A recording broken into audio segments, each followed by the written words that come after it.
Hey everyone, Stacks here, checking out The Amazing Spider-Man number 26 and 27, but I want to do something a little bit different with the video today. I want to take a look at this from the perspective of Nick Spencer's entire run on Amazing Spider-Man so far. Now, hands down, I think it's pretty universally accepted that the best thing to come out of Nick Spencer's Spider-Man run so far is his Hunted series. Hunted was a great story. It had a lot of tiebacks to Kraven's Last Hunt. Nick Spencer seemed to really understand Kraven and what motivated him in this hunt. And very tastefully, he basically created a new Kraven, and we killed the old Kraven again. And one of the reasons this storyline worked is the stakes seemed real. Like why any story works is that when the stakes are real, it draws in the reader. You had everything going on inside the dome with Billy Connors and the Lizard trying to come and save him.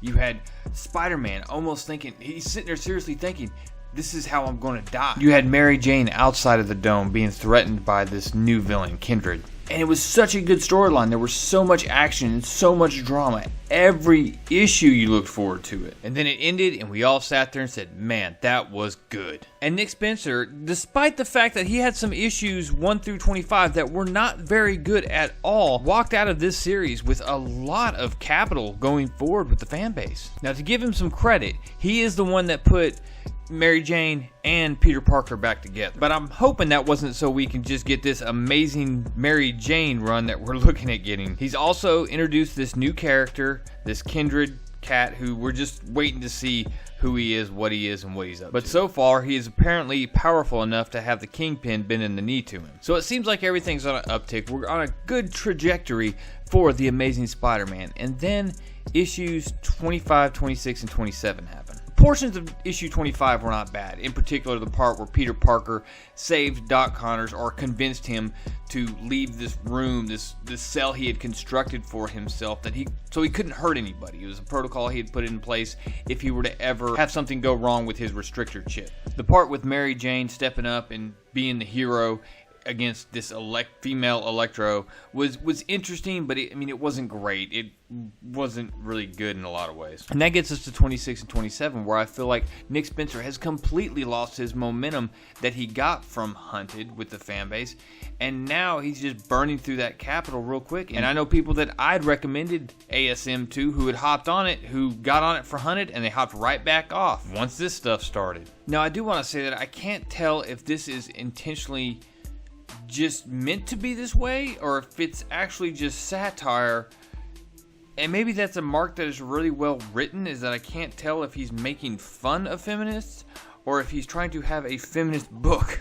But regardless, if he wanted to keep increasing sales, it should have been focused on keeping that momentum from Hunted, which just didn't happen. Now, to give you an idea of how fast this storyline decelerated, you have a whole issue where all that happens is you find out that the Kingpin is still after Bullseye for a relic that he stole. And the Syndicate, this group of female villains, spends their whole issue trying to recruit the female Electro. And just to be a little bit more clear on this, the Beetle is leading this, and she is trying to get rid of the female disparity in organized crime. In order to do this, she's providing childcare and 401ks for female criminals. And when female Electro finds out they're going after Boomerang, she talks about how they're going to give the male criminal patriarchy what they have coming. And with that, they launch an attack, and of course they attack while Boomerang is helping